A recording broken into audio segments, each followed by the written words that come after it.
पहले भी अटेंड कर चुके हैं, देख चुके हैं, सुन चुके हैं, और maybe some principles are new to you. So we are going to talk about basic work time principles. Work time हम उस टाइम को कहते हैं जब हम अपने बच्चे के साथ कोई एक्टिविटी कर रहे हैं, चाहे वो टेबल टॉप पे हो, चाहे वो पार्क में हो, चाहे वो गाड़ी में बैठ के ट्रैवल टाइम में हो. These are some principles जो हमें फॉलो करने आने ही चाहिए. They are very useful, very helpful for strengthening our bond. हमारा कनेक्शन अच्छा होता है, हमारे वर्क टाइम का प्रोडक्टिविटी बढ़ती है. ओके, सो ये working with adults and children दोनों में अप्लाई करता है फॉर मैक्सिमम प्रोडक्टिविटी. नाउ ये हम बहुत बार बात कर चुके हैं कि हम जितना ज्यादा स्ट्रक्चर रखेंगे अपनी लाइफ में और अपनी एक्टिविटीज में, उतनी ज्यादा क्लैरिटी हमारे बच्चों को मिलेगी कि हम उनसे क्या चाहते हैं, what is expected. So structure से बहुत ज्यादा क्लैरिटी मिलती है कि हम अपने बच्चे से क्या चाहते हैं. और हम स्ट्रक्चर ऑफ टाइम, मतलब पूरे दिन में हम क्या क्या कर रहे हैं, क्या करना चाहते हैं, उसकी clarity. Structure of physical spaces, कि हम नहाते कहाँ पर हैं, हम खाना कहाँ पे खाते हैं, हम सोते कहाँ पर हैं, हम खेलते कहाँ पर हैं, हम पढ़ाई कहाँ पे करते हैं. तो ये वो वाली क्लैरिटी जिसमें बहुत ज्यादा हम रूल्स ब्रेक ना करें. We should follow the structure, तभी वो बच्चा सीखेगा कि शूज यहाँ रखते हैं, बैग यहाँ रखते हैं, झूठे बर्तन यहाँ रखते हैं, dirty clothes बास्केट में जाते हैं, clean clothes बास्केट में जाते हैं, and so on. Gradually, you know the structure becomes more and more complex. But the child जो बचपन से सीखता आ रहा है वो बहुत अच्छे से अडेप्ट करना शुरू कर देता है, उसको क्लैरिटी मिलती जाती है. Similarly activities, structure of activities, कौन सी एक्टिविटी कब कैसे शुरू हो रही है और कैसे खत्म हो रही है, उसकी क्लैरिटी. वेग गेम्स बहुत मुश्किल होते हैं खेलने.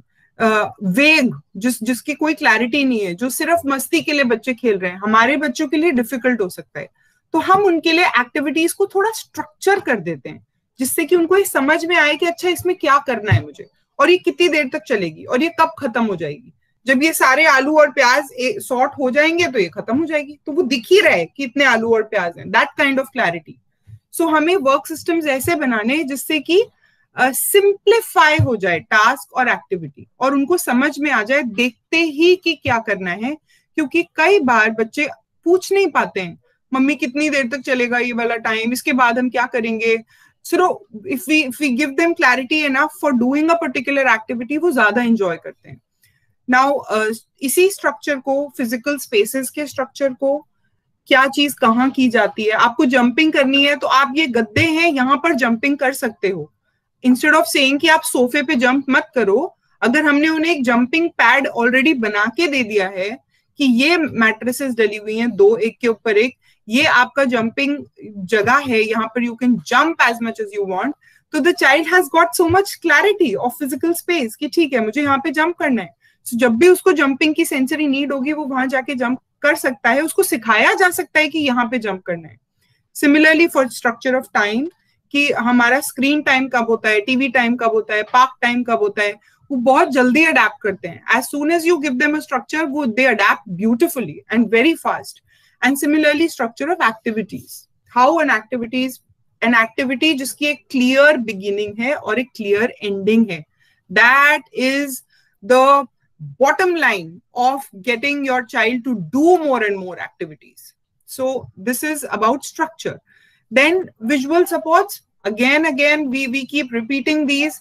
हम जब भी कोई चीज बताते हैं कि this is a pen drive, तो हम साथ में एक विजुअल भी देते हैं, साथ में टैक्टाइल भी देते हैं, छू के भी देख सकते हैं, उसकी आवाज भी सुना सकते हैं, उसकी स्मेल भी सुना सकते हैं अगर कोई सब्जी या फ्रूट के बारे में बता रहे हैं. सो हम विजुअल सपोर्ट्स इसलिए देते हैं क्योंकि विजुअल सपोर्ट्स बहुत कॉन्क्रीट होते हैं. अगर मैंने पेन ड्राइव बोला तो मैं कोई उसको ड्राइव भी बोल सकता था, कोई उसको डिस्क भी बोल सकता था, लेकिन जो मैंने दिखा दिया पेन ड्राइव, तो इसकी बात हो रही है. That is more concrete, it is simple, it is consistent. Teacher दिखाएगी पेन ड्राइव तो भी यही रहेगी पेन ड्राइव, मम्मी दिखाएगी पेन ड्राइव तो भी यही रहेगी, बोलने का तरीका कुछ भी हो. तो वो हमें ऑडिटरी प्रोसेसिंग डिफिकल्टीज को कॉम्पनसेट करने में हेल्प करता है. इसका मतलब ये हुआ कि हमने जब हम किसी बच्चे से कोई भी पर्टिकुलर इंस्ट्रक्शन देते हैं या कोई भी चीज उससे बोलते हैं, ऐसा बहुत चांसेस होते हैं कि उसको सुनने में, समझने में और फिर उसको फॉलो करने में। 3 चीजें हो गई, पहले वो सुनने, वो शब्द सारे उसको रजिस्टर हो ब्रेन में, फिर उनके वो मतलब समझे और फिर उन सारी चीजों को करे। जैसे कि आपने बोला क्लोज द डोर, बेटा क्लोज द डोर, तो वो इतनी सारी स्टेप्स को हो सकता है प्रोसेस ना कर पाए, हो सकता है उसको सुन के प्रोसेस करने में टाइम लगे, थोड़ी डिफिकल्टी हो, अभी नहीं आया हो। तो अगर साथ में एक विजुअल सपोर्ट भी होता है तो बच्चा बहुत जल्दी पिकअप करता है उन इंस्ट्रक्शंस को। we'll discuss about this more and more as we go ahead, लेकिन आई एम श्योर अभी इस स्टेज पे ये वाले जितने भी हमारे साथ पेरेंट्स हैं वो बहुत अच्छे से इस बात को समझते हैं, जानते हैं कि विजुअल सपोर्ट्स, विजुअल की क्या इंपॉर्टेंस है।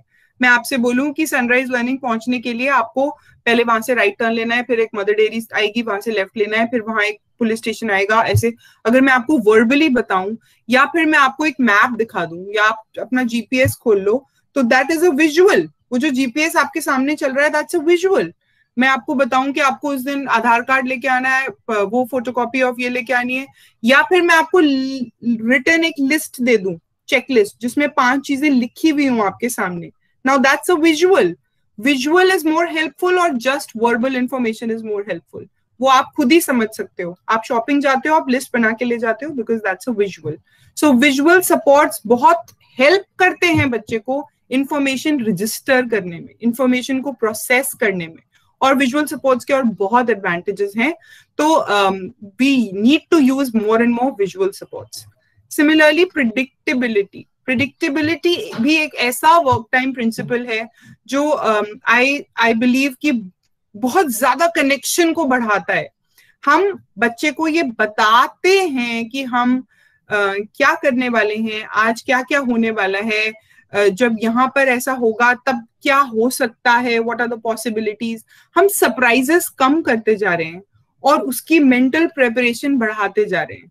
प्रिडिक्टेबिलिटी ज्यादा से ज्यादा दे रहे हैं कि इस एक्टिविटी में क्या होगा, क्या हो सकता है, अगर ऐसा हो तो आप क्या कर सकते हो, क्लैरिटी देते जा रहे हैं और कंसिस्टेंसी ऐड होती है उससे। हम हर ट्रांजिशन के लिए, हर चेंज के लिए उसको प्रिपेयर कर रहे हैं। सुनने में ये बहुत डिफिकल्ट लगता है, बट व्हेन यू इनकॉर्पोरेटेड, जब आप इसे अपनी डेली लाइफ में इनकॉर्पोरेट कर लेते हो तब आपको बहुत खुशी मिलती है, क्योंकि आपका बच्चा आपसे कई ज्यादा गुना कनेक्टेड होता है, क्योंकि आप उसे हर चीज बता के, दिखा के, समझा के, क्लैरिटी के साथ कर रहे हो।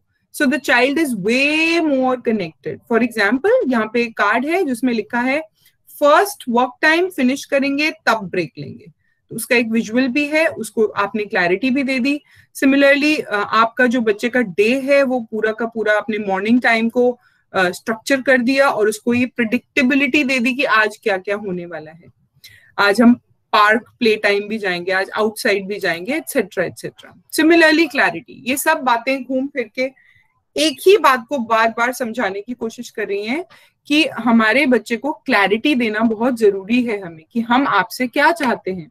तो इसलिए हम उस क्लैरिटी को और ज्यादा बढ़ाने के लिए सिंपल लैंग्वेज का यूज करते हैं। हम अपनी हर इंस्ट्रक्शन को बहुत क्लियर और छोटा करने की कोशिश करते हैं और उसके बाद थोड़ा प्रोसेसिंग टाइम देते हैं। फॉर एग्जाम्पल, मैंने अपने बच्चे से बोला बेटा क्लोज द डोर। मैंने बहुत सिंपल लैंग्वेज यूज की, मैंने धीरे धीरे बोला, मैंने उस इंस्ट्रक्शन को एक बार की जगह 2 बार भी बोल दिया, लेकिन मैंने ये नहीं बोला डोर बंद कर दो, बहुत हवा आ रही है, सारी एसी की हवा निकल गई एक्सेट्रा, मैंने कुछ नहीं, I said close the door. और फिर मैंने उसके बाद I waited for some time कि वो फॉलो करने का उसको टाइम दिया, से फॉर एग्जाम्पल अराउंड 20 सेकेंड्स, और उसके बाद वो नहीं कर पाया तो मैंने उसको एक बार और थोड़ा जेस्चर प्रॉम्प्ट देके, उसका हाथ थोड़ा सा उधर घुमा के, रीडायरेक्ट करके, बेटा क्लोज द डोर। और अगर वो तब भी नहीं कर पाया या उसने ध्यान नहीं दिया तो मैंने उसके हाथ पकड़ के जेंटली डोर क्लोज करवा दिया और उसके बाद मैंने कहा थैंक यू। तो दैट क्लैरिटी, जो हम लैंग्वेज में क्लैरिटी दे रहे हैं, तो उस बच्चे को समझ में आ रहा है डोर, अच्छा मम्मी ने डोर टच किया और ये क्लोज था। अगर उसका ध्यान उस टाइम आपको लग रहा है कि वो नहीं भी दे रहा, बट तब भी वो लैंग्वेज रजिस्टर करने की पॉसिबिलिटी बढ़ गई अगर आपने सिर्फ 2 वर्ड यूज किए, एक क्लोज और एक door. So then the possibility of registering that language improves. जितना हम सिंप्लीफाई करेंगे उतना बेटर रजिस्ट्रेशन होगा. और उसके बाद processing time is very important, क्योंकि हो सकता है वो क्लोज द डोर सुन के 10, 15, 20 सेकंड के बाद वो खुद ही डोर बंद कर दे. इतना टाइम चाहिए प्रोसेस करने के लिए बच्चों को. सो वो बहुत इंपॉर्टेंट है. और वन लैंग्वेज इज प्रेफर्ड. आप अगर क्लोज द डोर बोल रहे हैं तो क्लोज द डोर ही बोलिए. अगली बार दरवाजा बंद कर दो मत बोलिए. अगर आपके घर में डोर बंद कर दो बोला जाता है तो आप डोर बंद कर दो ही बोलिए. आप बार बार लैंग्वेज चेंज मत कीजिए.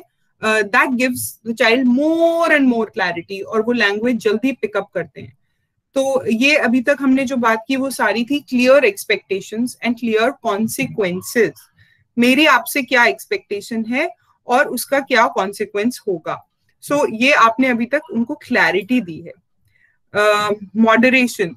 मॉडरेशन एक ऐसा प्रिंसिपल है, जैसे कि किसी बच्चे को जंपिंग बहुत पसंद है, किसी बच्चे को स्विंगिंग या झूला झूलना बहुत पसंद है, तो आपको हर चीज मॉडरेशन में देनी पड़ेगी, क्योंकि आप एक्सेस नहीं होने दे सकते. अगर वो ट्रैम्पोलिन पे बहुत ज्यादा जंप कर लिया या उसने बहुत स्विंगिंग कर ली तो डेफिनेटली हाइपर एक्टिविटी के स्पर्ट्स हो सकते हैं. सो उसके लिए क्या करना है, मॉडरेशन. और मॉडरेशन के लिए क्या करना है, स्ट्रक्चर. आपको स्ट्रक्चर करना होगा. इतने से इतने टाइम हम लीनियर मतलब ये वाला झूला झूलेंगे, उसके बाद हम सीसॉ करेंगे, उसके बाद हम मेरी गो राउंड करेंगे, उसके बाद हम ट्रैम्पोलिन पे जंप करेंगे, उसके बाद हम आइसक्रीम खाएंगे, उसके बाद हम घर जाएंगे. So when you structure it there is so much clarity, तो आपको मॉडरेशन लाने में मुश्किल नहीं होगी. जब आपको ही नहीं पता, आपने उसको ही नहीं बताया कि कितनी देर तक हम ट्रैम्पोलिन पे जंप करने वाले हैं, तो फिर बच्चे को भी नहीं पता. सडनली आप नहीं कह सकते कि अब चलो बहुत देर हो गई अब. So we have to structure it clearly and so that हम हर चीज मॉडरेशन में दे पाए. Similarly for reinforcements, yes, reinforcements भी हमें मॉडरेशन में देनी है. इसीलिए आपने ध्यान दिया होगा जब कोई टॉय हम देते हैं, जो हमने वीडियोस मॉडल किए थे मैंने और श्री ललिता मैम ने, वो उसमें भी हम जब टॉय देते थे तो हम काउंट डाउन करके वापस ले लेते थे, so that the child knows कि ये काउंट डाउन के बाद मुझे वापस देना होता है, मैं इसके साथ लगातार अब खेलते नहीं रह सकता हूँ. So reinforcements are also given in moderation and you can structure it. You can structure the reinforcement also. Now sitting tolerance, क्योंकि difficulty है बहुत देर तक बैठे रहना एक particular activity को करने के लिए, तो अगर आप ये बात समझते हो कि हाँ मेरे बच्चे को ये वाली difficulty है, तो then you need to give movement, और उसको हम movement breaks भी कहते हैं, जो हम बहुत ज्यादा स्कूल में फॉलो करते हैं. शायद आपने देखे भी होंगे कि मूवमेंट ब्रेक्स कैसे दिए जाते हैं. So we have to structure the movement also. So we can't just say कि ठीक है तुमसे नहीं बैठा जा रहा, जाओ भागो. Not possible, that is not possible, because then the child will understand कि ठीक है जब मैं फिजिटी होता हूँ थोड़ा सा तो ये मुझे जाने के लिए कह देते हैं, विच इज ये great. So we need to structure the movement, और हम उनको मूवमेंट ब्रेक्स देते हैं. इससे पहले कि वो फिजिटी हो हम खुद ही उन्हें छोटा सा ब्रेक देते हैं, और हम कहते हैं okay everybody stand up and we'll jump 3 times और we'll do something something something. There are many kinds of movement breaks जो आप भी अपने घर में दे सकते हो, कि चलो अब पूरे घर की वॉक करके आते हैं, चलो देख के आते हैं डोर पे कोई आया है कि नहीं, चलो देख के आते हैं किचन में क्या है, और we can do jumping jacks, we can do a little jogging, we can do some jumping और हॉपिंग. चलो जंपिंग पैड पे जंप करके आते हैं, चलो थोड़ा सा डांस करते हैं, एक सॉन्ग पे डांस करते हैं. So the movement breaks need to be structured and they need to be given after say 10 to 15 minutes of sitting activity. That's very important. हर बच्चे का अलग अलग सिटिंग टॉलरेंस होता है, तो उसकी सिटिंग टॉलरेंस लिमिट आने से पहले आपको मूवमेंट ब्रेक देना है. ये बात आपको जाननी बहुत जरूरी है कि वो फिजिटी होने लगे, वो रेस्टलेस होने लगे, वो एंग्शियस होने लगे, उससे पहले आपको मूवमेंट ब्रेक दे देना है. गुड जॉब, आपने बहुत अच्छे से एक्टिविटी फिनिश की. Now it's a break time, और अब मम्मा सॉन्ग प्ले करेगी और हम एक सॉन्ग पे डांस करेंगे. So something like that. Now breathing is also a very powerful regulator. Regulator का मतलब है जब हम बहुत ज्यादा इंटेंस एक्टिविटी कर रहे हैं. बच्चे के लिए तो वो इंटेंस ही है ना, आपके लिए वो मजेदार एक्टिविटी है, लेकिन बच्चे के लिए वो बहुत इंटेंस है, क्योंकि वो आई हैंड कोऑर्डिनेशन भी कर रहा है, आपकी बात सुनने की कोशिश भी कर रहा है, एक चेयर पे बैठा भी है इतनी देर से, उसको बहुत सारी चीजें डिस्ट्रैक्ट भी कर रही हैं, उसके लिए सेंसरी अनफ्रेंडली एटमॉस्फेयर भी हो सकता है, उससे भी वो कोप कर रहा है, तो और वो बहुत सारी चीजें आपसे कम्युनिकेट भी नहीं कर पा रहा, तो वो बच्चे के लिए 10 मिनट बहुत लंबे हैं जो वो एक्टिविटी कर रहा है। तो उसको बीच बीच में कुछ चीजें चाहिए जिससे वो रेगुलेटेड फील कर सके, जिससे वो रेगुलेट हो सके। तो मूवमेंट इज वन जिसमें हम मूवमेंट ब्रेक दे रहे हैं। सो मूवमेंट से बहुत रेगुलेशन होती है। सिमिलरली ब्रीदिंग से भी बहुत अच्छी रेगुलेशन होती है। बीच बीच में आप ब्रीदिंग ब्रेक्स दे सकते हो, ब्रीदिंग एक्सरसाइजेस जिसमें हम बबल्स ब्लो करने से लेके हम पिन व्हील को फूंक मारेंगे, सीटी बजाएंगे, टीयर पेपर और उसको ब्लो करके कोई गेम्स खेलेंगे। हम बहुत सारी ब्रीदिंग एक्सरसाइजेस सिखा सकते हैं धीरे धीरे। सो ये breathing is a very powerful regulator, it helps to calm you down. हम भी बहुत यूज करते हैं deep breath, take a deep breath. हमारे जो सीनियर स्टूडेंट्स हैं हम उनको सिखाते हैं, if you are feeling anxious और एंग्री, टेक 3 डीप ब्रेथ्स। तो वो क्यों होता है? Because breathing is a very powerful regulator. और आप अपने बच्चों के लिए ब्रीदिंग गेम्स, स्पीच और लैंग्वेज आर्टिकुलेशन, वोकलाइजेशन के लिए भी ब्रीदिंग एक्सरसाइजेस बताई जाती हैं, जिसमें ओरोमोटर को, एपरेटस को भी यूज करना है, माउथ को भी यूज करना है, ब्रीदिंग को भी यूज करना है, breathing. So breathing is also a very powerful regulator, and so is mouthing. Mouthing, okay, I have it. Mouthing is again a very powerful regulator. So it is good for calming strategies. जैसे कि हम बहुत कभी कभी we are stressed, तो chewing a gum helps us, or munching something helps us to calm down. Similarly for our children, mouth से related जितनी activities होती हैं, for example blowing, chewing, munching, sucking exercises, those are all very good regulators. So they need to be added in between the activities जो बच्चे को difficult लगती हैं या बच्चे के लिए मुश्किल हो सकता है वो काम करना। उसके बाद आपको ये alternate रखना होता है, so that you can give movement, you can give breathing, and you can give mouthing as regulation exercises बीच में, and they can be given as break exercises also. Now one more basic principle जो बहुत जरूरी है समझना, वो है कि जब हम किसी चीज को सीखते हैं या सीखने लगते हैं तो हमें सिर्फ सुन के या सिर्फ देख के या सिर्फ टच करके नहीं, बल्कि सारी सेंसेस को यूज करके सबसे अच्छा सीख पाते हैं। सो मल्टी सेंसरी लर्निंग में जो भी चीज आप बच्चे को सिखा रहे हो, जैसे अभी मैम ने एग्जाम्पल दिया था एप्पल का, it is a very standard example. आप एप्पल की पिक्चर दिखा रहे हो, आप एप्पल रियल ऑब्जेक्ट भी दिखा दो, वो बच्चा एप्पल को देख भी रहा है, एप्पल को आप कट करके भी दिखा दो, आप च्यू करके भी दिखा दो, उसकी जो मंच मंच साउंड आती है, बच्चा उसको टच कर रहा है, उसको स्मेल कर रहा है, वो ठंडा एप्पल भी फील कर रहा है, वो डायरेक्ट जब आप खरीदने गए थे वहां पे भी उसने टच करके देखा, स्मेल करके देखा। सो that is a multi-sensory learning approach, and it's a very basic example, but it will be extended to every possible thing जो भी हम अपने बच्चे को दिखा रहे हैं, वो हम सुना भी रहे हैं, वो हम उसे टच करने के लिए भी दे रहे हैं, उसे खुद से करने के लिए भी दे रहे हैं, that is enhancing the learning. So multi-sensory approach हमें याद रखनी होगी, क्योंकि कभी कभी ऐसा होता है कि we get over occupied with the targets. हमारे पास टारगेट्स हैं कि मेरे बच्चे को 1 to 10 अभी तक काउंटिंग नहीं आती है, या 101 to 110 अभी मुझे सिखानी है इस हफ्ते, तो हम भूल जाते हैं कि वो सिर्फ लिख लिख के या बोल बोल के नहीं, बल्कि हम और तरीकों से भी, ऑब्जेक्ट्स के थ्रू भी हम सिखा सकते हैं। हम उसको जनरलाइजेशन में ला सकते हैं, जनरलाइजेशन। सो हम कार में जा रहे हैं तो भी हम सिखा सकते हैं कि चलो 100 हो गए ट्रीज, अब 101 से काउंट करना शुरू करते हैं ट्रीज को। सो जनरलाइजेशन में लाने के लिए we need to use the multi sensory learning approach. And उसी के लिए जो स्पेशली जो छोटे बच्चे हैं जिनको अभी बैठने में, टेबल टॉप में डिफिकल्टीज हैं, so we never ever encourage table top activities कि आप फोर्स करके कराइए कि टेबल चेयर पे बैठना ही है। You can create a structure on a mat also. आप एक मैट अलग रख सकते हो जिसे आप कह सकते हो ये हमारी वर्क टाइम मैट है, इस पे हम वर्क टाइम करते हैं, चाहे हम 5 मिनट का करें चाहे हम 2 मिनट का वर्क टाइम करें, लेकिन हम इस मैट पे बैठ के करते हैं। जैसे ही ये मैट मम्मी बिछाती है तब वहां पर एक एक्टिविटी आती है और वो हमें फिनिश करनी होती है। जैसे ही हम वो फिनिश करते हैं उसके बाद हमें कुछ फन जंपिंग एक्टिविटी मिल जाती है और उसके बाद हम कुछ मेसी प्ले कर लेते हैं, या हम कोई मूवमेंट वाला एक्टिविटी करते हैं, सो वो बच्चे को क्लैरिटी आनी शुरू हो जाती है। तो आप 2 मिनट से भी शुरू कर सकते हो। टेबल टॉप एक्टिविटीज के लिए फोर्स करना is not a good idea.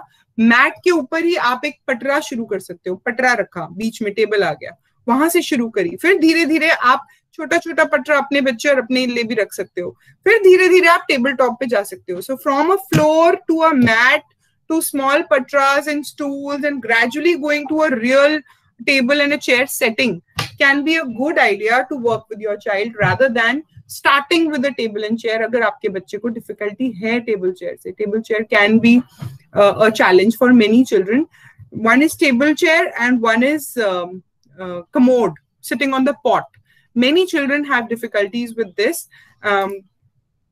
and it's good to start from something which is not so scary for the child.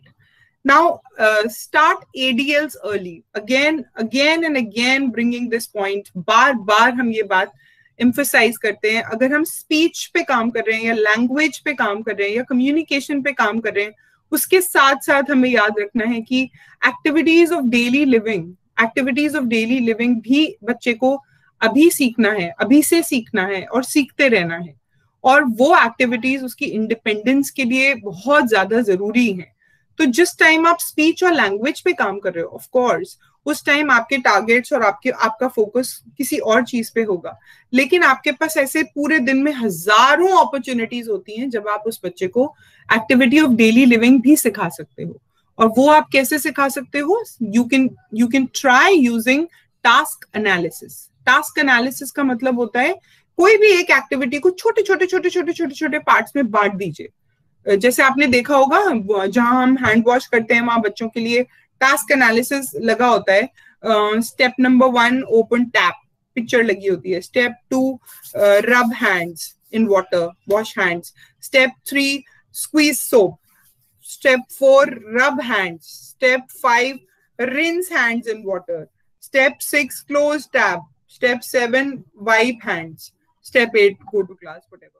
तो इस तरह से this is an activity of daily living and the child has to learn. तो वो उसको कहते हैं task analysis. आपने छोटे छोटे इजी स्टेप्स में उस पूरे टास्क को एनालाइज कर दिया और उसको एक विजुअल स्ट्रिप लगा दी, जिससे कि बच्चा देख के कर सके। ऑफ कोर्स वो सिर्फ देख के नहीं कर सकेगा, शुरू में आपको पीछे से प्रॉम्प्ट करना रहेगा, लेकिन उस टाइम पे आप बोलते नहीं हो। जो एक्टिविटीज ऑफ डेली लिविंग सिखाई जाती हैं वो इंडिपेंडेंस के लिए सिखाई जाती हैं, कि बच्चा बिना मम्मी के या बिना टीचर के ये एक्टिविटीज करेगा। उसके लिए उस टाइम पे बोलते नहीं है। No verbal prompts, only a visual and physical prompt. पीछे से आप क्वाइटली फिजिकली प्रॉम्प्ट कर रहे हो, ये मान के कि बच्चे को ये समझ आ जाना चाहिए कि कब तक मम्मी या टीचर पीछे से बोलती रहेगी या समझाती रहेगी। ये अल्टीमेटली बच्चे को अपने आप ही करना है। तो आपके लिए फेड करना बहुत आसान हो जाएगा। आप ये सारी एक्टिविटीज जो आप इंडिपेंडेंस के लिए सिखा रहे हो, जब आपका टारगेट इंडिपेंडेंस है, then you will not use verbal prompts. आप क्वाइटली फिजिकली प्रॉम्प्ट करके विजुअल के साथ फॉलो करा के पीछे पीछे हटते चले जाओगे, फेड करते जाओगे प्रॉम्प्ट। लेकिन जब आपका टारगेट लैंग्वेज है, जब आप लैंग्वेज थ्रू प्ले सिखा रहे हो या लैंग्वेज थ्रू एक्टिविटीज सिखा रहे हो, तब आपको बोलना है। और बोलना कैसे? Short clear words. जो वर्ड हम सिखाने की कोशिश कर रहे हैं वो हमें यूज करना है। ये हम बहुत ज्यादा एम्फेसाइज करते हैं इस बात को कि जब आपका बच्चा कितना भी छोटा हो, आप पूरी कोशिश कीजिए कि उसको घर की एक्टिविटीज में इन्वॉल्व करिए, क्योंकि किचन से अच्छा कोई जगह नहीं है जहाँ पे हम लैंग्वेज सिखाई जा सकती है। वहां पर हर तरह की सेंसरी एनवायरनमेंट है जो हम बच्चे को अपॉर्चुनिटीज देता है कितनी सारी चीजें सीखने के लिए। सिमिलरली हमारे हाउस होल्ड चोर्स हैं जिसमें हमारे पास बहुत सारे मौके होते हैं लैंग्वेज और इंडिपेंडेंस दोनों पे काम करने के लिए, अलग अलग। We'll be talking separately about both the things. Good routines का मतलब होता है कि आप एक रूटीन अपने बच्चे के लिए बना लीजिए और अपने लिए भी बना लीजिए, कितना भी छोटा बच्चा हो, और उस रूटीन पे अपनी सारी दिन भर की जो आपकी जो एक्टिविटीज हैं उनको उस रूटीन के अराउंड वर्क कर लीजिए। So that gives a lot of structure to the child. And the best part about this is neuroscience की जितनी भी स्टडीज हैं, पुरानी से पुरानी और नई से नई, वो बहुत क्लियरली ये एस्टैब्लिश करती हैं कि children pick up routines, good routines as well as bad routines amazingly well. एक बच्चे को करीब 21 से 30 डेज लगते हैं एक पर्टिकुलर रूटीन को अडेप्ट करने में, और एक 14, 15, 16 साल के इंसान को, बच्चे को वही रूटीन को फॉलो करने में या सीखने में, अडेप्ट करने में लगते हैं around 60 days. So if we start early it's great, लेकिन अगर हमारा बच्चा 12, 13, 14, 15, 16 साल का भी है, then also if you start a schedule and you stick to it for 60 days, मतलब 2 महीने लगातार आपने उस रूटीन को फॉलो करते गए, आप भी, ऑफ कोर्स आप भी उस बच्चे के साथ, the child is bound to pick it up. उसका ब्रेन, उसके न्यूरॉन्स ऑटोमेटिकली अडेप्ट कर लेंगे उस रूटीन के साथ within a period of 2 months. So 2 months is nothing.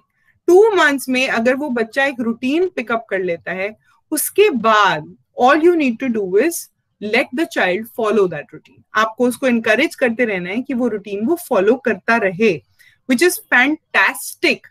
So everybody should have a specific schedule and work on that schedule. 21 days से 60 days लगते हैं न्यूरॉन्स को, ब्रेन के न्यूरॉन्स को अडेप्ट करने में to a routine. And it's fantastic the way the brain adapts, और फिर वो हैबिट्स में आ जाता है. Okay. About prompts and fading, ये एक एग्जाम्पल है यहाँ पर. जैसे यहाँ ए बना हुआ है, पहले आपने पूरा ए बनाया और बच्चे का हाथ पकड़ के उसी के ऊपर ए लिखवाया. This is just an example. It is not necessarily कि हम राइटिंग ही में ये प्रॉम्प्ट यूज करेंगे. हम किसी भी स्किल को सिखाने के लिए, हम पानी पीने के लिए भी ये वाले टेक्निक यूज करेंगे. सो आप सबसे पहले पूरा प्रॉम्प्ट के साथ, फुल सपोर्ट के साथ वो स्किल कराते हो. उसके बाद धीरे धीरे आप अपना प्रॉम्प्ट फेड करते जाते हो. This is prompting and fading. इसके बारे में we will do more detailed discussion. As of now I just wanted to introduce these terms कि एक प्रॉम्प्ट जो होता है वो एक होता है विजुअल प्रॉम्प्ट, जिसमें बच्चा आपको देख रहा है या आपने कोई विजुअल सपोर्ट दिया है, वो देख के वो काम कर रहा है. वर्बल में, जिसमें आप बोल बोल के साथ में बता रहे हो. जेस्चर मतलब बस थोड़ा सा इशारे से आप बता रहे हो, ये यहाँ डालो, डर्टी सॉक्स इसमें डालो, क्लीन इसमें डालो, आप इशारे से बता रहे हो.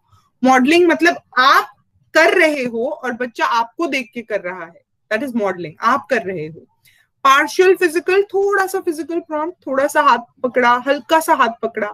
फुल फिजिकल प्रॉम्प्ट जिसमें आपने पूरी तरह से पकड़ के आपने वो एक्टिविटी करवा दी बच्चे को.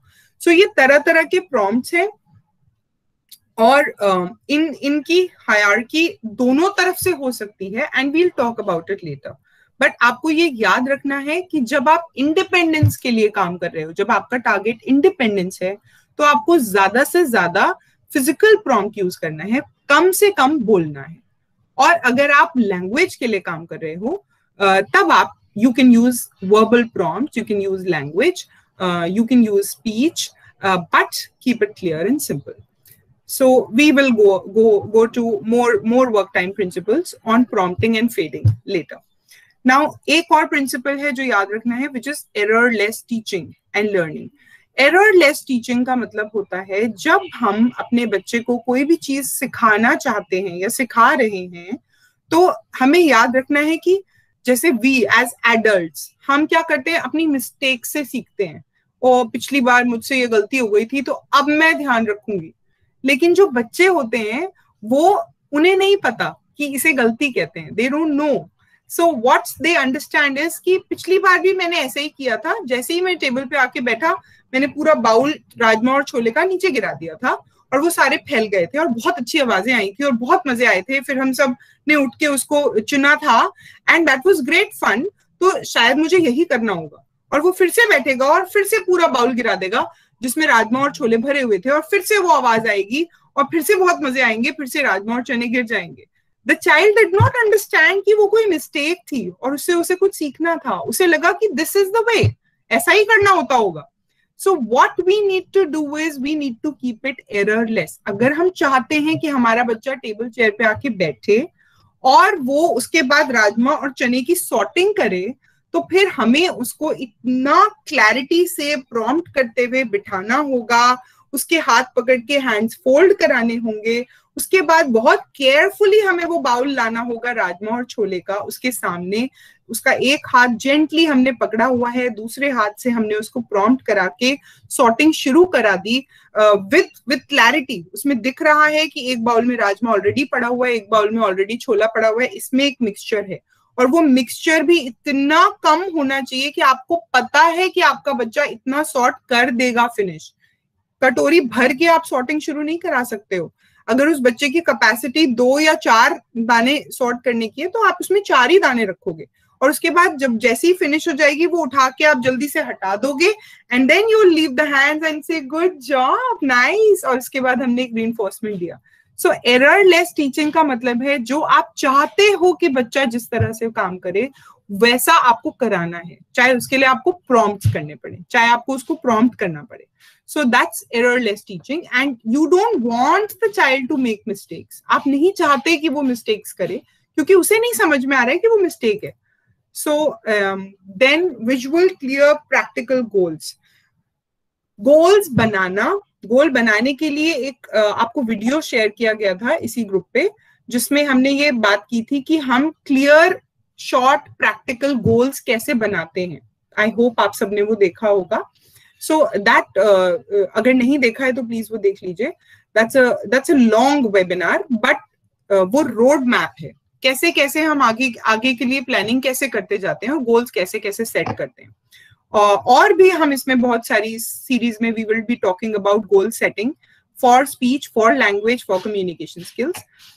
But एक प्रैक्टिकल बात ये है कि you need to keep the goals very practical, लेकिन आपको वो गोल्स सामने लगाने होंगे, कहीं आपको कहीं वॉल पे लगाने होंगे जिससे वो आपको बार बार दिखता रहे कि this is my goal for this week. मैं अपने बच्चे को वाटर बोलना सिखा रही हूँ, या मैं उसको खुद से जाके वाटर भरना सिखा रही हूँ, या वो मैं चाहती हूँ वो बॉटल से वाटर डाले और सबको सर्व करे, depending on where your child is. आपका बच्चा इस टाइम कहाँ पर है, आपका गोल उसके अकॉर्डिंग होगा, और वो गोल आपको सामने कहीं लगाना है क्लियरली, आपको मॉनिटरिंग करनी है, और आपको बहुत छोटे छोटे प्रैक्टिकल गोल्स उसमें डिवाइड करना होगा, क्लियर प्रैक्टिकल गोल्स बनाने होंगे। Only then we can move on that road. Now social interaction और पीयर प्ले बडी सिस्टम का यही प्रिंसिपल है कि हमारे जो बच्चे हैं, चाहे वो 2 साल के हैं चाहे वो 10 साल के हैं, कहीं ना कहीं हम सबको ऐसा लग रहा है कि उनको एक डिफिकल्टी हो रही है लोगों से इंटरैक्ट करने में, सोशल इंटरैक्शन में कहीं ना कहीं कुछ थोड़ा सा मिसिंग हो रहा है, कहीं पे हमें डिफिकल्टी आ रही है कि वो मीनिंगफुली खेल नहीं रहे बाकी बच्चों से, या बडीज नहीं बना पा रहे। That is the area that we need to focus on. हम ये नहीं कह सकते कि ये तो मैम किसी को देखता ही नहीं है, ये तो किसी के साथ खेलता ही नहीं है। That's not what we are supposed to say, क्योंकि वो तो हम समझ चुके हैं। The next step is कि हमें उसके social interaction को बढ़ाना है, और कैसे बढ़ाना है उसके लिए we have a session for that, जिसमें हम उस बच्चे को ये बताने, जिसमें हमने आज जो फाउंडेशन स्किल्स की बात की है, जितनी भी फाउंडेशन स्किल्स की हमने बात की है, वो सब they are all directed towards increasing more social interaction। हम कैसे उसकी जॉइंट अटेंशन पे काम कर सकते हैं, कैसे पॉइंटिंग पे काम कर सकते हैं। पॉइंट करके आपको बच्चा तभी बताता है जब आपसे इंटरैक्ट कर रहा हो कि मुझे वो बलून चाहिए, वो वाला बलून, वो जो रेड कलर का बड़ा सा दिख रहा है। मैं इतना बोल नहीं पा रहा हूँ, लेकिन अगर मैंने पॉइंट कर दिया तो मैं आपकी तरफ देख रहा हूँ और पॉइंट कर रहा हूँ उधर, और मैं आपकी तरफ देख रहा हूँ और पॉइंट कर रहा हूँ बलून की तरफ, तो मेरा इंटरैक्शन आपसे हो रहा है, सोशल इंटरैक्शन, और मैं बताने की कोशिश कर रहा हूँ, कम्युनिकेट करने की कि मुझे वो बलून चाहिए। So that kind of interaction हम उसे सिखाना चाहते हैं, और वो सारी कैसे आएगा, इन्हीं सारी फाउंडेशन स्किल्स से जिन पे हम बात कर रहे हैं। Joint attention, eye contact, joint attention, eye contact, pointing, and so on and so forth. So social interaction की जो फाउंडेशन स्किल्स हैं वो बहुत सारी कॉमन स्किल्स होंगी जो हम लैंग्वेज के लिए पढ़ने की कोशिश कर रहे हैं या सीखने की कोशिश कर रहे हैं. सो उसके लिए एक सोशल स्टोरी का सिस्टम होता है जो बहुत काम आता है, बहुत काम आता है. सोशल स्टोरी का एक वीडियो शेयर किया था आप लोगों से, प्लीज वो देख लीजिए. And then we will learn how to make a social story for a child, जिसको हमें सिखाना है कि फ्रेंड्स के साथ कैसे खेल सकते हैं, वो हम बनाएंगे इस सीरीज में. Now, another principle is play is the real foundation skill. I hope and I pray कि आप सबको ये बात बहुत अच्छे से समझ आ चुकी होगी कि एक ही फाउंडेशन स्किल है जिसके बेसिस पे बाकी सारी स्किल्स आने वाली हैं, और वो है प्ले, खेलना. जो बचपन का सबसे इंपॉर्टेंट काम होता है, जो बचपन की सबसे इंपॉर्टेंट जॉब होती है, full time job, that is play. और आई रियली होप कि ये बात सबको समझ आ चुकी है कि play is the real foundation skill. उसको प्री लिंग्विस्टिक स्किल्स में से सबसे इंपॉर्टेंट स्किल माना जाता है. एंड इनफैक्ट स्किल से भी ज्यादा, अगर आप इस पिक्चर को देखोगे तो इस पिक्चर में मैंने ये दिखाने की कोशिश की है कि जो भी फ्रूट्स ऊपर देखो, फ्रूट्स, हम चाहते हैं हमारा बच्चा टॉयलेट ट्रेन हो जाए, हम चाहते हैं हमारा बच्चा activities of daily living ADLs करने लगे, हम चाहते हैं स्पीच और आ जाए, हम चाहते हैं वो कम्युनिकेट करने लगे मीनिंगफुली, इफेक्टिवली, हम चाहते हैं उसको सेंसरी इंटीग्रेशन हो जाए, उसकी सेंसेस इंटीग्रेट हो जाए, वो बहुत परेशान रहता है, हम चाहते हैं उसको फंक्शनल एकेडमिक्स आ जाए, उसको डेली लिविंग की एकेडमिक स्किल्स आ जाए. तो वो सारे फ्रूट्स हैं. और उसके लिए जो रूट्स हैं, जिन पे पहले रूट्स डेवलप होंगी, उसके बाद वो पेड़ ग्रो करेगा, उसके बाद फ्रूट्स आएंगे. तो जो रूट्स हैं वो सारी प्री लिंग्विस्टिक स्किल्स हैं जो आज मैम ने डिस्कस की हैं, जिसमें से सबसे इंपॉर्टेंट है बॉन्डिंग, आपकी और आपके बच्चे की बॉन्डिंग. आई हैंड कोऑर्डिनेशन, ये यहाँ पर आलू यहाँ पर, प्याज यहाँ पर. छोटी एक मैं एग्जाम्पल दे रही हूँ आई हैंड कोऑर्डिनेशन का. This is what I hand coordination means.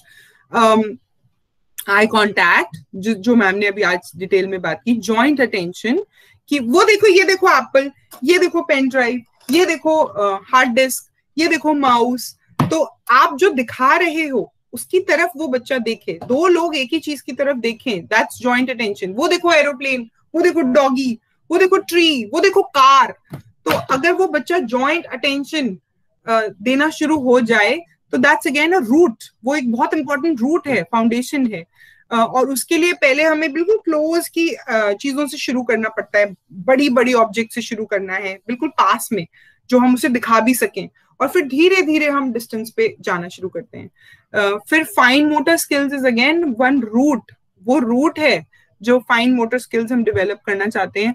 और इंटरएक्टिव अटेंशन स्पैन मतलब कितनी देर तक मेरा बच्चा मेरे साथ किसी एक एक्टिविटी में एंगेज रह सकता है, इंटरैक्ट कर सकता है. ये बोलना नहीं है, ये बोलने वाला इंटरएक्टिव अटेंशन स्पैन नहीं है जरूरी. It can be even a game of throw and catch. इतनी बड़ी बॉल और हम बिल्कुल सामने सामने बैठे हैं और मैंने थ्रो किया बॉल, बच्चे ने कैच की, बच्चे ने थ्रो की, आपने कैच की. दिस इज इंटरैक्शन, ये हम दोनों का इंटरैक्शन हो रहा है.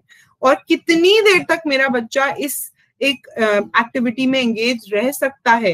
अब ये मेरी टर्न, अब ये देवांशी की टर्न, अब मम्मा की टर्न, अब ये अर्जुन की टर्न, अब ये. सो ये इंटरैक्शन हो रहा है. तो ये हम दोनों का जो इंटरैक्शन हो रहा है, ये कितनी देर तक मेरा बच्चा एंगेज रह सकता है, इस स्पैन को बढ़ाना है. ये स्पैन एक रूट है, बहुत इंपॉर्टेंट.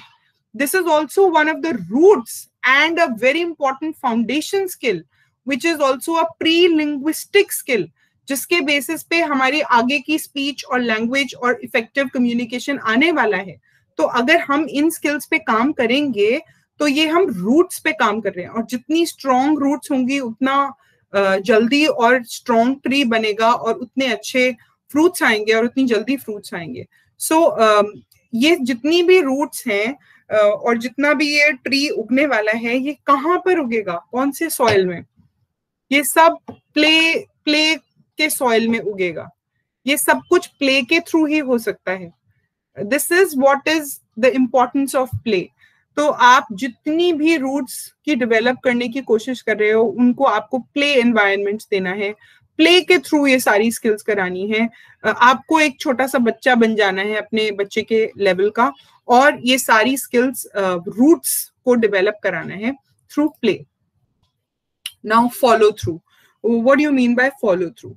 फॉलो थ्रू का मतलब है, जब मैंने एक पहले एग्जाम्पल दिया था कि बच्चा क्लोज द डोर, मैंने एक इंस्ट्रक्शन दी, बच्चे ने नहीं फॉलो करी, लेकिन इससे पहले कि वो बच्चा कहीं चला जाए और उसे लगे कि ये तो बोलते ही रहती हैं सारा दिन कुछ ना कुछ, वो चला जाए, आपको उसको जेंटली रीडायरेक्ट करना है, क्लोज द डोर, और उसका हाथ पकड़ के करवा देना है. That's follow through. Follow through का मतलब होता है कि जब मम्मी कुछ कहती है तो शी मीन्स इट, और उसका मतलब ये था, क्लोज द डोर, ये मतलब था. अच्छा, जब आप लगातार बार बार इस प्रिंसिपल को फॉलो करोगे तो आपके बच्चे को इंस्ट्रक्शंस फॉलो करनी आएंगी.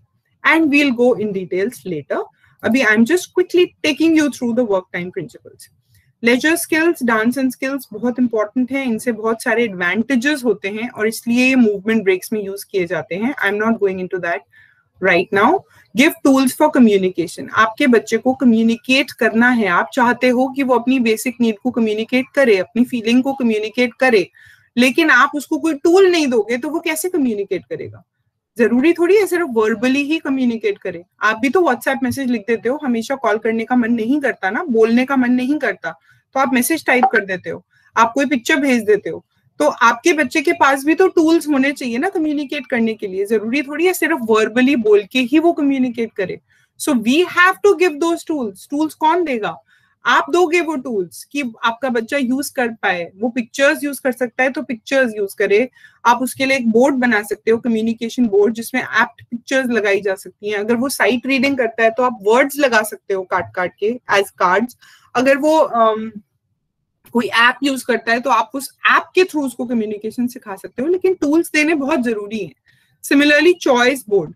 चॉइस बोर्ड का मतलब होता है कि आज तुम क्या खाओगे. ऑफ कोर्स 2 चीजें जो आपके पास हैं ऑलरेडी, उसी में से आप पूछ सकते हो कि रोटी खानी है या चावल खाने हैं, या आप पूछ सकते हो आज कौन सी टी शर्ट पहनोगे, ये रेड टी शर्ट है, ये ब्लू टी शर्ट है. सो वो चॉइस बोर्ड से आपका कनेक्शन बढ़ रहा है और आपका बच्चा आपसे कम्युनिकेट कर रहा है. These are harmless choices जो आप दे सकते हो, आप बिल्कुल दे सकते हो. ऐसी चॉइसेस रखनी है जो आपको पता है कि आपको देने में कोई प्रॉब्लम नहीं है. अभी पार्क चलना है या नाना के घर चलना है, तो उसके सामने अगर 2 चॉइस आप देते हो तो उससे आपका कनेक्शन बढ़ता है और वो जो चूज करे आप उसे, अगर वो आप कर सकते हो तो आप वही चॉइस दोगे जो आप कर सकते हो. So okay, now very very important principle. I hope ये सबने सुन लिया होगा प्रिंसिपल. हमने आपसे एक वीडियो शेयर किया था अबाउट सोशल स्किल्स, जिसमें using the sunrise program for social skills था, तो जिसमें हमने बात की थी रेड और ग्रीन लाइट की. रेड और green light is something like हमारा बच्चा पूरे दिन में अलग अलग टाइम पे कभी बहुत इंटरैक्टिव, बहुत फन, बहुत कनेक्टेड, बहुत हैप्पी हो सकता है, और किसी और टाइम पे वो ऐसा भी हो सकता है कि प्लीज मुझसे बात मत करो, जस्ट लीव मी अलोन, मेरा भी कुछ करने का मन नहीं है, मैं अपनी वर्ल्ड में हूँ, मैं अपने वर्ल्ड में अपने बबल में हूँ. सो इसको रेड लाइट कहते हैं. जब बच्चा नहीं चाहता कि आप उससे इंटरैक्ट करो, वो अपनी तरीके से आपको समझा देता है कि इस टाइम मुझसे इंटरैक्ट मत करो. और कोई और टाइम होता है जब वो बता देता है कि हाँ इस टाइम मुझसे बात करो, लेट्स प्ले समथिंग.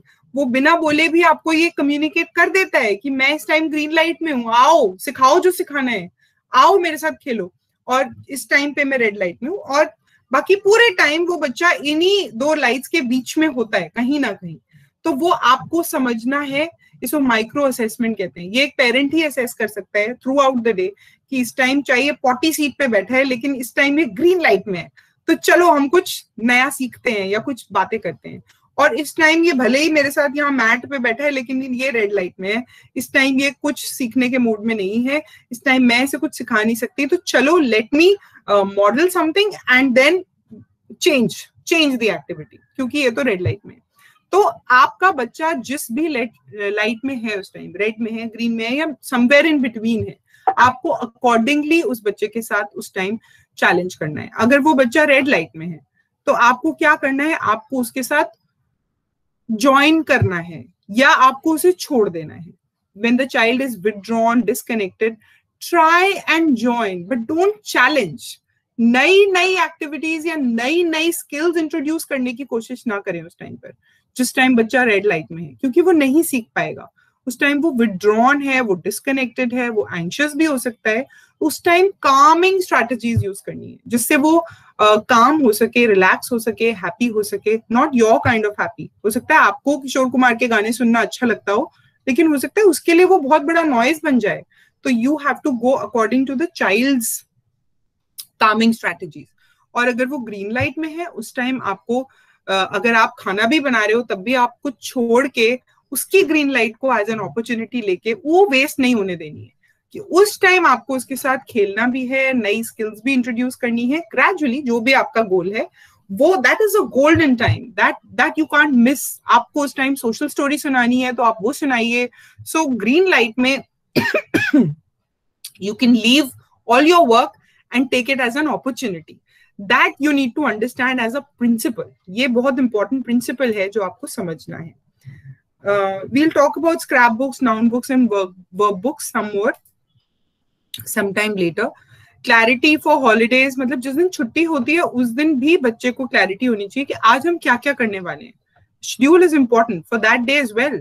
चाहे उसमें हर 10 मिनट के बाद लिखा हो rest, free time, play time,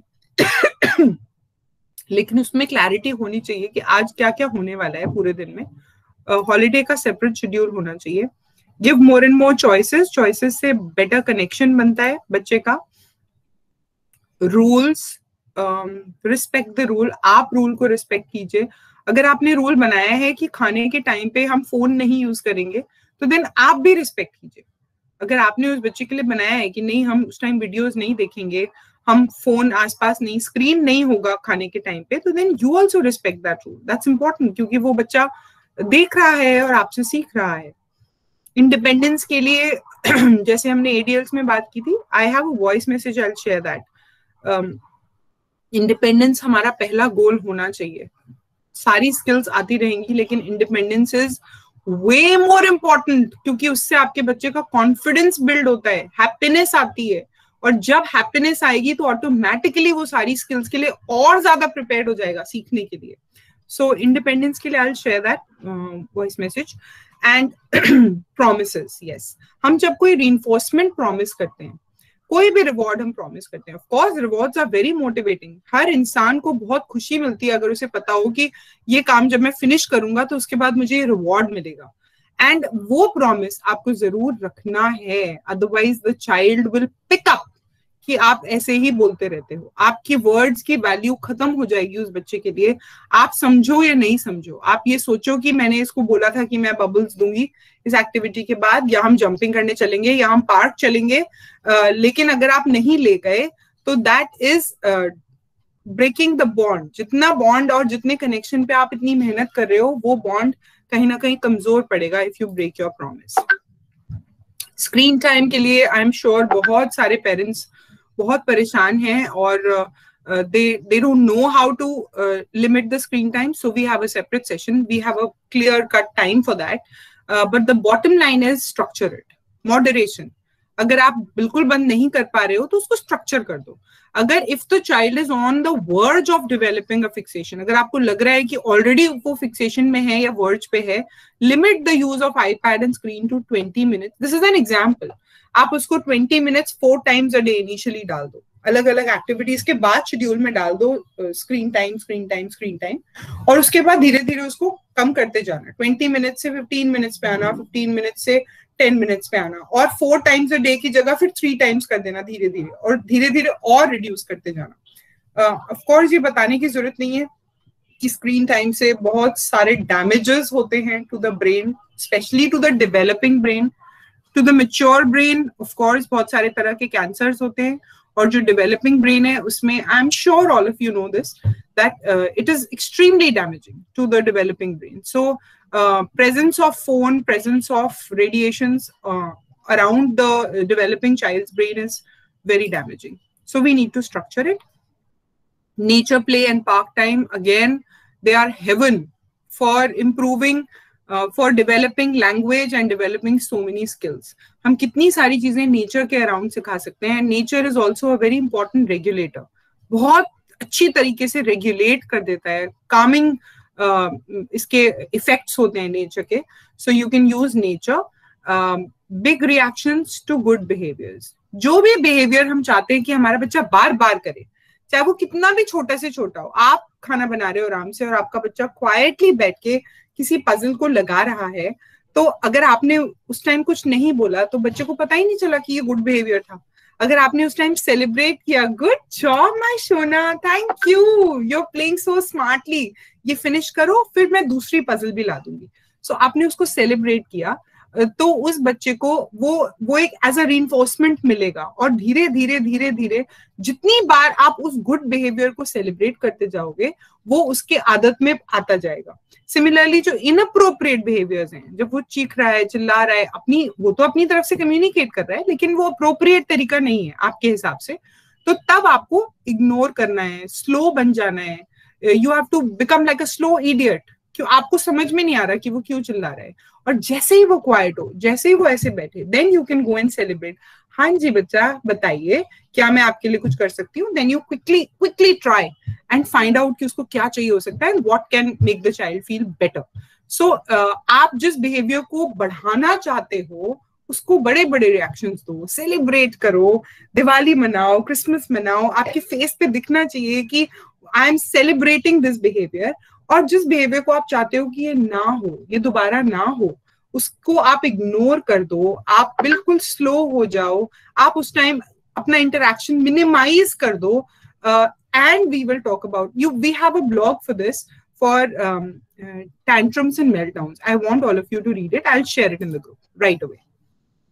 structure for independence हम बात कर चुके हैं. हम विजुअली कैसे टास्क एनालिसिस करके छोटे छोटे पिक्चर कार्ड्स लगा सकते हैं किसी भी स्किल को जो हम चाहते हैं कि वो इंडिपेंडेंटली करें. टास्क एनालिसिस के और भी एग्जांपल्स हैं. How to brush teeth, skill train for independence. we'll talk about it in the independence thing. Sensory friendly environment is another principle जो हम चाहते हैं कि सब लोग फॉलो करें. अपने बच्चे की सेंसरी चैलेंजेस और नीड्स के हिसाब से आपको अपनी एनवायरनमेंट को स्ट्रक्चर करना है. नाउ हम सबके बच्चे कहीं ना कहीं they are more fascinated towards objects than to human beings, right? So gradually हमें क्या करना है, उस बच्चे को लाना है कि वो पीपल को ज्यादा एंजॉय करे, ह्यूमन बीइंग्स को ज्यादा एंजॉय करे, ऑब्जेक्ट्स को कम एंजॉय करे. तो उसके लिए हमें बहुत ज्यादा फन और एनर्जेटिक बनना होगा सो दैट हमारे बच्चे हमें एंजॉय करने लगे और उन्हें ये रियलाइज हो कि हाँ ये भी ठीक ठाक ही है, वो कार तो बहुत इंटरेस्टिंग थी लेकिन ये भी ठीक ही है. So the children can gradually, shift from enjoying objects to enjoying human beings. So this is what our objective is. So this we need to remember as a principle all the time. ये हमारे दिमाग में हमेशा रहना चाहिए कि ठीक है ऑब्जेक्ट्स तो ठीक है लेकिन इस टाइम ये ग्रीन लाइट में I have to go and interact with this child and I have to make sure कि इसकी green light as an opportunity use हो और आज हम कुछ नया कनेक्शन बनाएं, कुछ नया सीखें, कुछ नया करें एक साथ. So with this we are finishing with the work time principles and ये हमें याद रखना है कि do what is right, not what is easy. बहुत सारे मौके आते हैं जिसमें ये वाला प्रिंसिपल अप्लाई हो सकता है. पूरे दिन में बहुत मौके आएंगे and if you just remember this principle कि मुझे हमेशा वो करना है जो मेरे बच्चे के लिए सही है, not what is easy. So then आपको ये बार बार ये प्रिंसिपल याद आता रहेगा and you will be able to do your best at all times. Children don't need more things. The best toys a child can have is a parent who gets down on the floor and plays with them. Actually, बच्चों को चीजें नहीं चाहिए, उन्हें objects नहीं चाहिए, वो उन्हें एक ऐसा पेरेंट चाहिए जो उनके साथ उनके लेवल पे आके उनकी तरह से खेल पाए, उनके वाला गेम, नॉट आपके वाला गेम, उनका वाला गेम खेल पाए. तो अगर आप वो कर सकते हो फिर उन्हें ऑब्जेक्ट्स नहीं चाहिए. सो try and do that. And last but not the least, you can teach children to behave better by making them, you can't teach children to behave better by making them feel worse. अगर हम चाहते हैं कि हमारे बच्चे better behave करें तो उन्हें पहले बेटर फील करना होगा और उनको बेटर फील कराने के लिए हमें वही करना है जो इससे पहले वाली स्लाइड में था. हमें जमीन पे बैठ के उनके साथ उनका गेम उनके तरीके से खेलने की कोशिश करनी है. If we can do that, they will feel better. और जब वो बेटर फील करेंगे तो वो बेटर बिहेव भी करेंगे, right? So modeling, this is about modeling. This principle is about modeling. Be the person you want your child to be. हमें वो करते रहना है जो हम चाहते हैं कि हमारा बच्चा करे. अगर हम मोबाइल फोन पे होंगे तो हमारा बच्चा भी मोबाइल फोन से फैसिनेट होगा. अगर हम मोबाइल फोन छुपा के कहीं रख देंगे और अवेलेबल होंगे अपने बच्चे के लिए, तो हमारा बच्चा भी ग्रेजुअली अपनी अवेलेबिलिटी हमें देगा, अपनी प्रेजेंस देगा, हमारा कनेक्शन इंप्रूव होगा. And with this, we finish the work time principles. I know I've overshooted the time, but I thought this is very important before we go to the next stage, जिसमें हम अपने अपने बच्चों के साथ काम शुरू करने वाले हैं और आप लोग अब वीडियोस शेयर करेंगे. ठीक है?